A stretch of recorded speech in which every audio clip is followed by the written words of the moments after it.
Bonjour tout le monde, on se retrouve pour une nouvelle vidéo couture. Et oui, ce rouge à lèvres est bien trop flashy pour moi, mais je pense que si je l'enlève à ce stade, je vais juste ressembler au Joker, donc on va faire avec. L'autre jour, l'une d'entre vous m'a demandé sur Instagram en message direct si j'avais déjà fait du patchwork.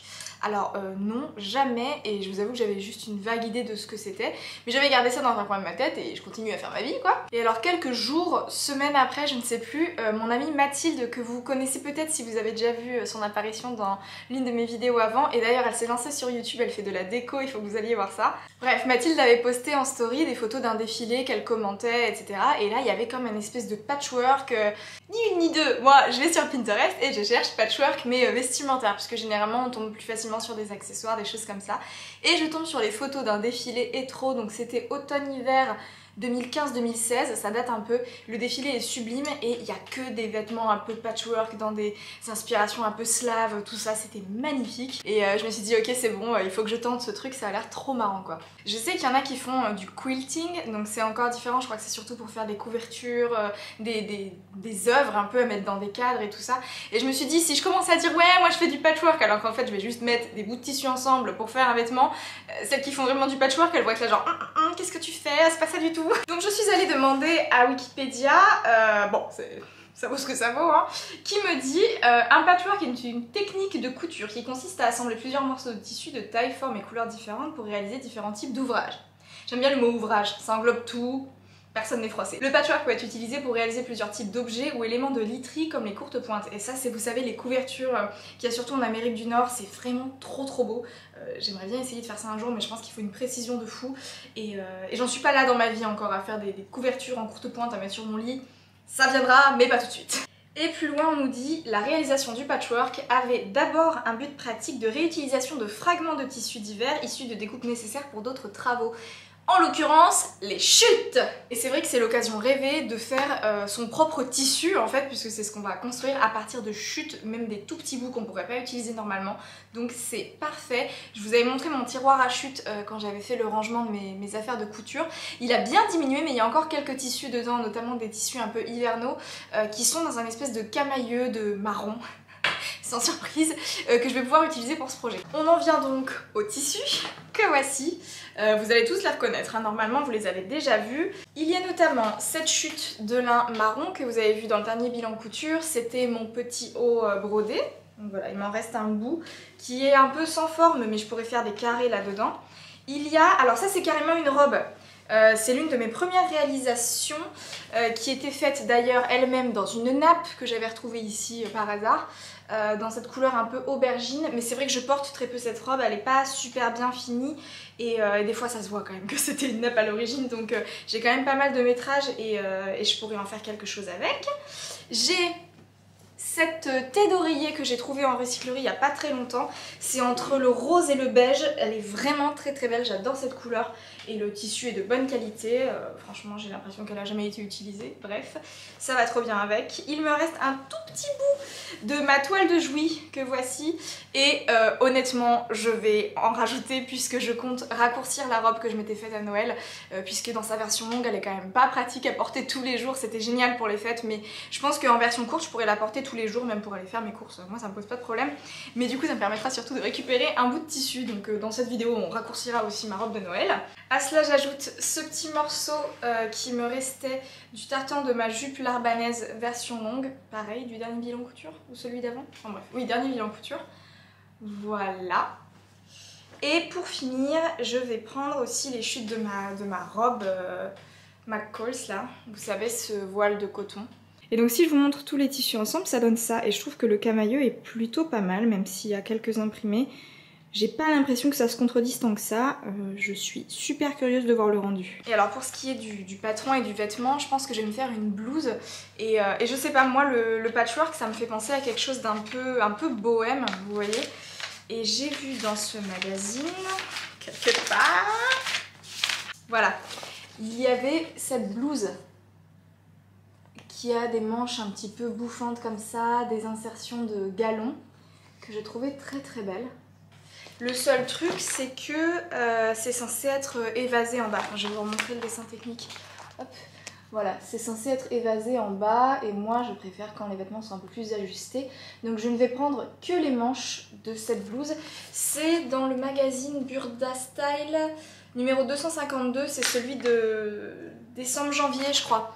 Voilà, celui qui est sorti pour la période des fêtes. Et c'est la blouse 101A.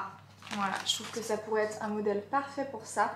À mon avis, il va falloir énormément de tissu pour les manches. Et le corps, je vais utiliser du coup mon espèce de buste de base. Voilà, de la robe Burda numéro 62-67 que je vous ai montré dans le dernier bilan couture. Donc voilà, le buste de ça et les manches de l'autre par-dessus. Pour faire le lien, les insertions de galons et tout, je pense utiliser certaines de ces dentelles et galons qui m'ont été envoyés par Karine.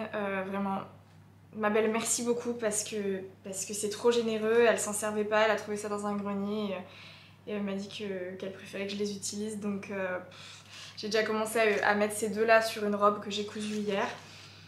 C'est trop précieux, donc je fais super gaffe. Voilà, je les mettrai sur ce projet que si vraiment ça me plaît, parce que sinon je préfère les garder pour des choses qui en valent plus la peine. Mais il y a vraiment des choses, rien que le packaging là, ça me fait rêver quoi. Donc merci mille fois pour ta générosité. Évidemment, je ne sais pas quoi dire. Il y en a plusieurs qui m'ont dit oui, j'ai des trucs, si tu veux je te les envoie, gardez vos trésors pour vous, c'est trop important. Même si vous les offrez plus tard à vos enfants, tout ça, gardez-les pour vous. C'est vraiment... bien sûr, ça m'a fait très plaisir, mais je vous assure, j'ai pas besoin et c'est trop sympa. Bref, je pense que ce joyeux cirque devrait bien s'articuler. Je vous avoue que je suis super curieuse de voir ce que ça va rendre. J'adore l'idée de faire son propre tissu. Je ne sais pas du tout si ça va me plaire au final, mais je me dis que je prends pas trop de risques, c'est des chutes de tissu. Et ouais, je suis trop excitée. Donc on va commencer par décalquer le patron des manches de la blouse, puisqu'à mon avis il faut pas mal de tissu et j'ai envie de savoir combien je dois produire en gros.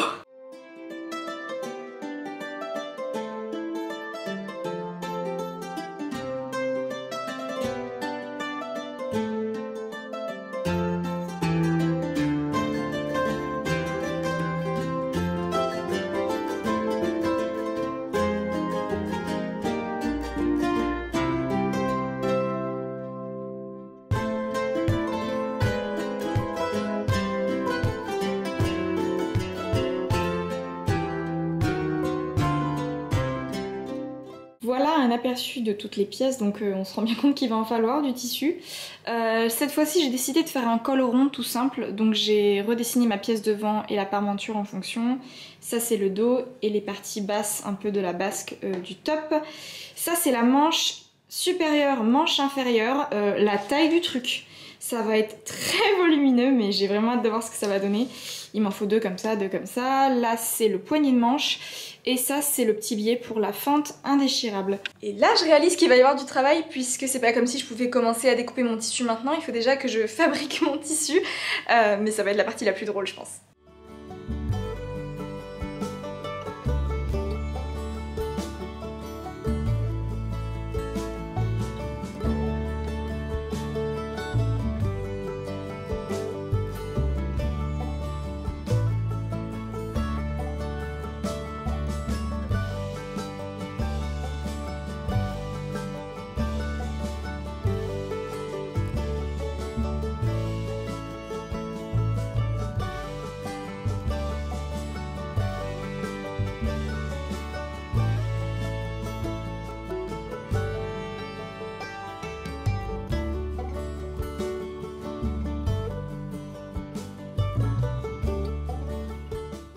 Voilà, j'ai tout coupé, c'est trop satisfaisant de vraiment finir certaines chutes.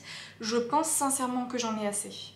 Je vais les mettre à plat et poser les pièces de patron dessus pour vérifier. Mais a priori, j'ai tout ce qu'il faut. Ça a été plus rapide que ce que j'imaginais. Ce qui m'a bien aidé, c'est d'utiliser cette règle. On me pose parfois la question, c'est une règle, justement je crois que c'est fait spécialement pour les gens qui font du patchwork, c'est les règles de quilting où vous cherchez règles japonaises de couture, enfin vous en trouvez partout, hein. J'en ai vu chez Mondial Tissu et sur internet, moi je crois que la mienne on l'avait eu sur Amazon ou un truc comme ça. Et pour tracer sur les tissus clairs j'ai utilisé un stylo et sur les tissus foncés j'utilise maintenant ces petites chutes de savon.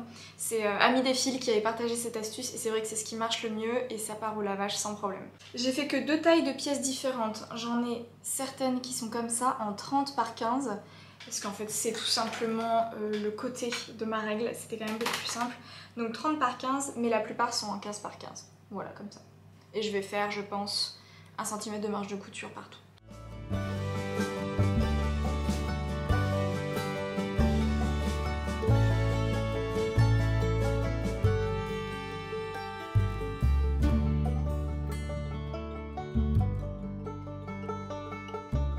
Franchement, ça rend trop bien, je trouve que les couleurs vont super bien ensemble. Oh, j'adore, j'adore. J'ai fait ça pour la plus grosse pièce qui est donc la manche inférieure. Tac. J'essaie de voir si ça va tenir en gros. Sachant qu'une fois que ce sera cousu, il y aura à chaque fois 1 cm de chaque côté pour la marge de couture. Donc je serai sûrement obligée de rajouter une rangée de carrés ici. Du coup là je vais faire mes premiers tests. Donc ce que je vais faire, c'est que je vais coudre à chaque fois les pièces comme ça. Et une fois que j'aurai fait mes différentes bandes, je vais les coudre ensemble dans ce sens-là. Et là franchement il y a du boulot quoi, parce qu'il va falloir que j'épingle chaque pièce à chaque fois individuellement, que je couse, que je coupe les fils, que je surjette, que je mette de côté. Je pense que je vais le prendre en photo pour pas me perdre. Ouais, mais ça va être marrant, j'ai trop hâte de voir le résultat final. Sérieusement là, je suis super motivée.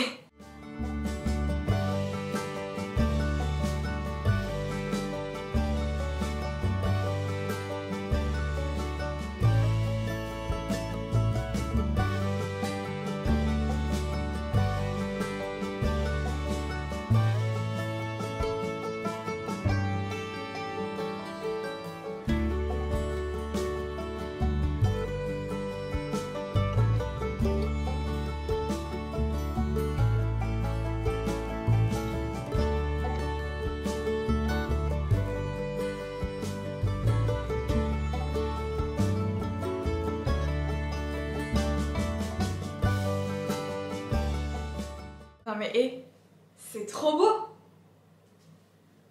J'adore! Ça me donne envie de faire plein de choses, des sacs, des coussins en patchwork comme ça. J'ai volontairement décalé les bandes entre elles pour que ce soit pas genre c'est pas fait exprès que les lignes ne correspondent pas, parce que j'ai quand même découpé ça à la main donc c'est pas très exact. Vous vous rendez compte, tout ça là c'est juste une grosse manche qu'il y aura là. J'espère juste que ça va pas faire clown, mais alors c'est un peu long à faire parce qu'il faut quand même surjeter l'arrière, tout ça, mais c'est très simple en fait, c'est des carrés, c'est vraiment zéro cerveau, donc à la limite vous mettez une série et c'est parti. Et puis voilà, donc là j'ai fait une des 2 grosses pièces pour la manche. Je vais faire la deuxième et tout le reste en fait, je pense qu'on va se retrouver demain quand j'aurai préparé tout mon tissu finalement, et on passera à la découpe des pièces, mais en tout cas je trouve ça très bien, et j'avais peur que la couture de différentes pièces ensemble ça rigidifie le tissu, mais non, vous voyez il reste quand même assez fluide, et j'ai pas l'impression que ça fasse trop d'épaisseur non plus. Donc voilà, écoutez, pour l'instant c'est mieux que ce que j'imaginais. Alors aujourd'hui c'est dimanche et je viens juste de finir de préparer bien mon tissu en patchwork, je suis claquée. Et aujourd'hui je pense que je vais juste découper mes pièces, ce sera déjà pas mal. J'ai modifié aussi entre temps mes pièces de patron pour le corsage, je vais vous montrer, ça sera plus clair. Déjà mes petits morceaux de tissu, ça ressemble à tout ça. Ça c'est pour les manches, etc.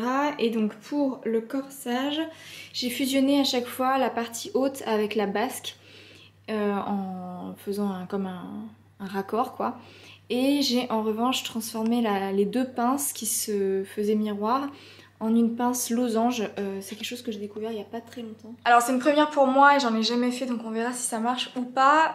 J'ai découvert ça dans une des vidéos de Virginie de l'Atelier de Vie quand elle parle de la chemise l'évasion des bobines pattern qui a effectivement ses pinces en losange, et sur un patron que j'ai prêté à ma mère, une robe toute simple et qui a effectivement ça, donc je vais voir si ça marche. Et nous avons ici le relou de service qui a décidé de voilà, faire sa sieste sur les tissus.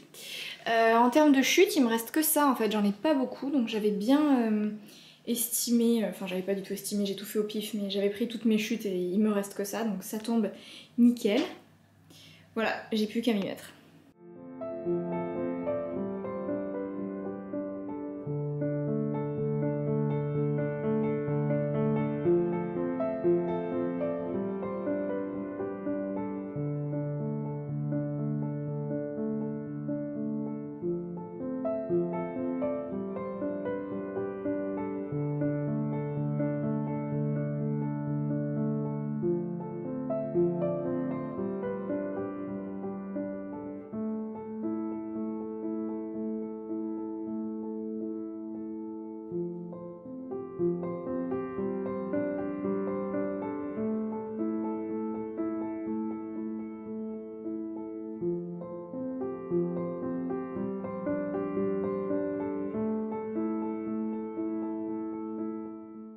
Voilà, toutes mes pièces sont découpées, donc j'ai pris le soin de surjeter tous les contours pour ne pas que tous mes petits carrés se désolidarisent les uns des autres. Tout est prêt. J'ai aussi découpé les poignées de manches dans la toile de Jouy parce que c'est le tissu le plus rigide.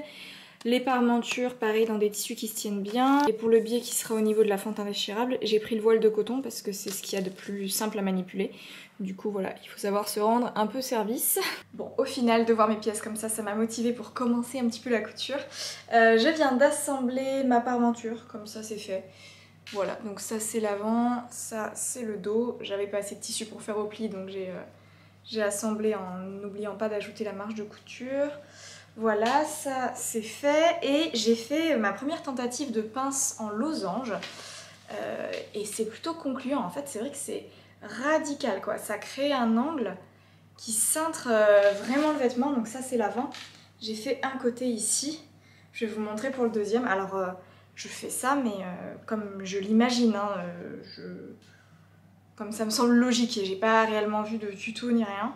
Il en existe sûrement, mais voilà, en gros, au lieu de faire juste un V, on fait un tic-tic, un losange quoi. Alors en fait c'est assez simple, j'ai reporté ce losange là de ma pièce de patron sur le tissu, donc je suis sur l'envers. Je vais venir le plier sur la ligne qui est au milieu ici. Je le plie en deux, tac. Et je vais juste venir coudre un angle comme ça.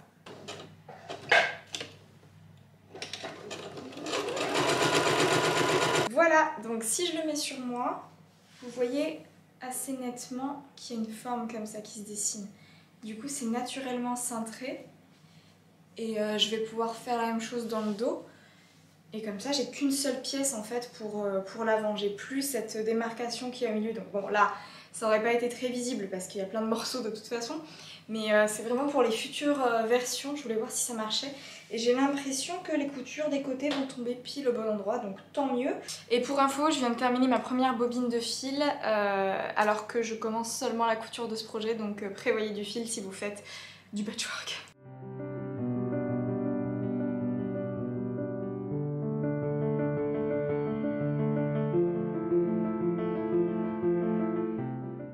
Dernière étape pour aujourd'hui, puisque ce sera bien assez, j'ai assemblé donc mes deux parties dos ensemble et en haut j'ai laissé une petite fente comme ça pour pouvoir passer plus facilement ma tête vu que l'encolure est ronde et assez haute à l'avant. Au moins comme ça il n'y a pas de problème, je mettrai un petit crochet après. Et c'est sympa à ce stade de voir que c'est déjà voilà, bien cintré comme ça. Ça s'annonce pas mal pour la suite.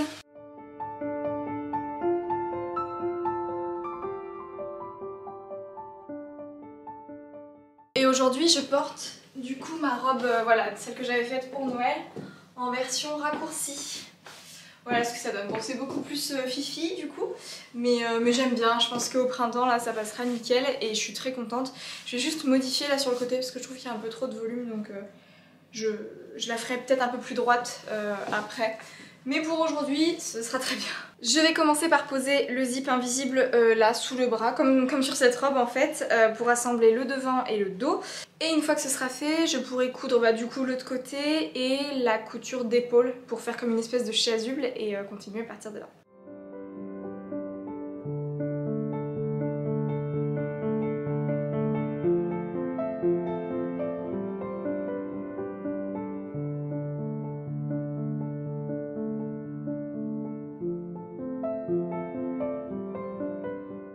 Pour continuer, je vais venir assembler ma petite parmenture là, on dirait du bacon un peu, sur l'encolure. Et je pense faire dès maintenant l'ourlet du bas, comme ça ce sera fait et ce sera plus sympa de terminer par les manches je pense.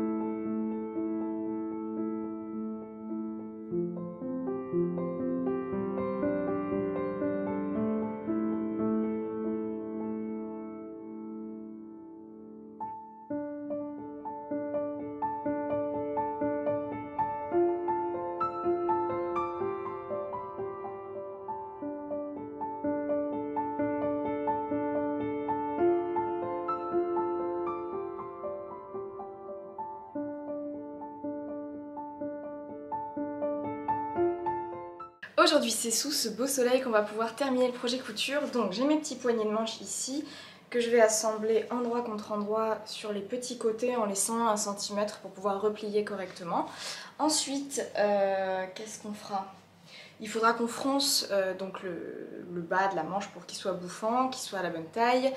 Et on les raccordera aux manches supérieures. Pareil, je crois que je vais devoir pas mal froncer. Du coup, c'est parti!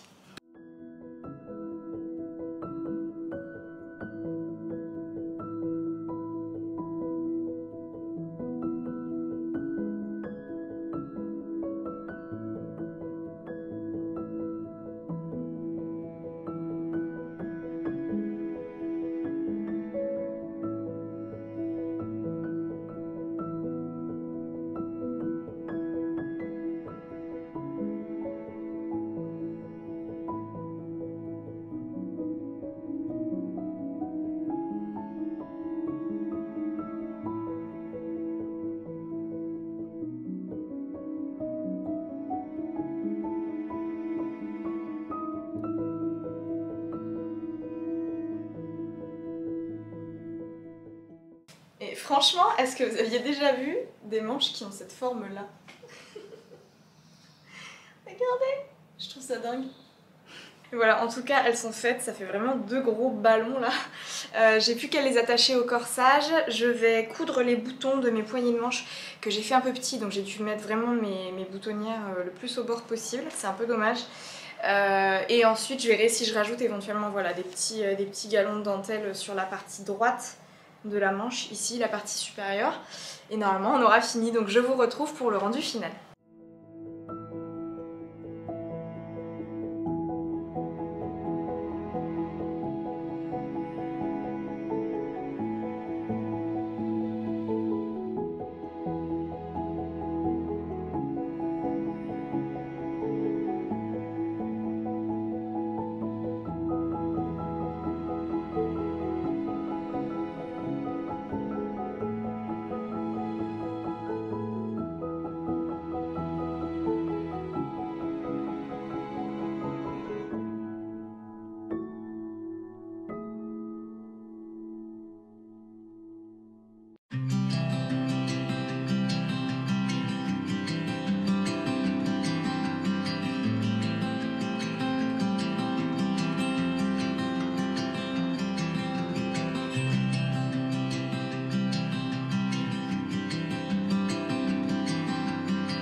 Voilà, c'était ma blouse en patchwork. Je pense que c'est vraiment un vêtement, soit on trouve ça génial, soit on trouve ça mais hideux, et je peux entendre les deux.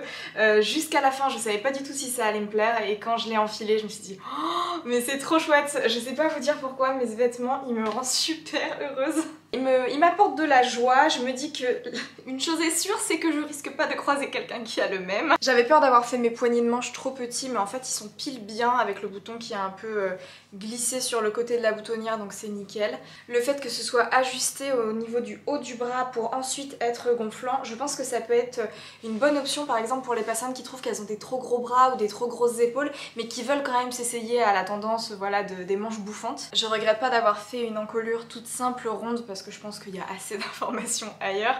J'ai fini par mettre, vous l'avez vu, des petits galons de dentelle puisque le résultat me plaisait, donc voilà. Pour ce qui est des pinces losanges, et écoutez, c'est plutôt concluant parce que franchement ça fit tellement bien devant, derrière.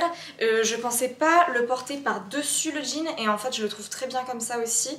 Ça va être un vêtement que je risque de porter plus que ce que je n'imaginais. Et il a aussi un peu une valeur sentimentale parce que dès que je regarde mes petits carrés de tissu, ça me rappelle les projets que j'ai fait dedans, et je sais pas, l'idée me plaît beaucoup. Et en plus de ça, c'est très confortable. Et au final, même les surjets à l'intérieur, je les sens pas parce que j'ai aussi utilisé du fil mousse. Pour une fois, je regrette pas d'avoir pris du fil mousse, c'est beaucoup plus doux. Et j'ai pas de couture qui me dérange ou de quoi que ce soit. C'est vraiment très doux et finalement assez souple. Donc ouais, je suis contente. Je pense vous avoir tout dit sur ce projet. Si vous avez des questions comme d'habitude, vous me les posez en commentaire. Et si vous faites voilà, du patchwork à votre sauce comme j'ai pu le faire, bah, n'hésitez pas à m'envoyer vos photos parce que c'est toujours sympa de voir comment les gens associent les couleurs, les motifs. Est-ce que vous faites attention aux camailleux ou est-ce que vous faites exprès d'avoir de gros contrastes? Vraiment, moi ça m'intéresse de voir ce que vous allez faire, donc... Quant à moi, je vous dis à très bientôt dans une prochaine vidéo qui normalement sera un vlog, mais vraiment un bon vieux vlog des familles où on fait plein de choses, dont de la couture, mais pas que. D'ici là, comme d'habitude, prenez bien soin de vous, je vous embrasse très très fort. Ciao ciao.